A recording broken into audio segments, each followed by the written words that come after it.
भारत मकबूजा जम्मू और कश्मीर में अपने गैर कानूनी इक़दामात को जवाज़ बख्शने के लिए तामीर और तरक्की का झूठा बयानिया पेश कर रहा है। मोदी हुकूमत मकबूजा जम्मू और कश्मीर में नाम नेहाद अमन और तरक्की की जाली रिपोर्टें शाये कर रही है, जिनका मकसद मकबूजा कश्मीर में भारतीय सरमायाकारों के लिए कशिश पैदा करने के साथ साथ बैनुल-अक़वामी बरादरी को गुमराह करना है।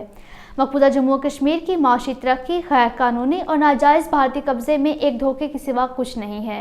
बीजेपी हुकूमत के 5 अगस्त 2019 के गैर कानूनी और गैर आईनी इक़दामात ने मकबूजा जम्मू और कश्मीर के तमाम शोबा ज़िंदगी को मज़ीद नाकामियों की जानिब धकेला है।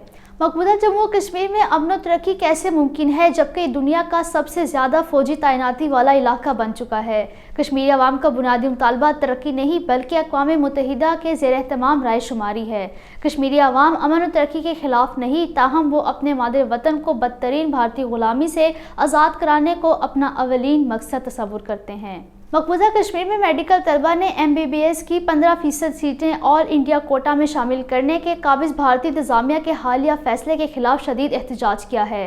वाज़ेह रहे कि काबिज़ भारतीय इंतज़ामिया ने पोस्ट ग्रेजुएट की 50% जबकि MBBS की 15% सीटें ऑल इंडिया कोटा में शामिल करने का सर्कुलर जारी किया है, जिससे मकबूजा जम्मू और कश्मीर में डॉक्टरों में बेरोजगारी और दीगर मुलाजमतों के मसाइल पैदा होंगे। चंद्रगाम पुलवामा से एक नौजवान दानिश महिउद्दीन गनाई साकिन डाडसरा ओंतीपुरा को गिरफ्तार किया गया है।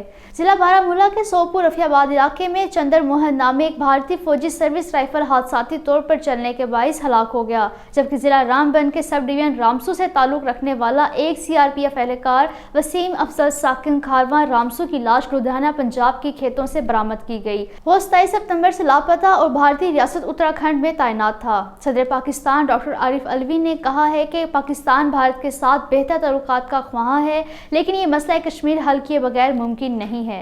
WHO ने गमीबिया में पाए जाने वाली भारतीय साख्ता 4 मुज़र सेहत अद्वियात के हवाले से अलर्ट जारी किया है, जिनसे मुमकिना तौर पर 66 बच्चों की मौत वाक़ई हुई है।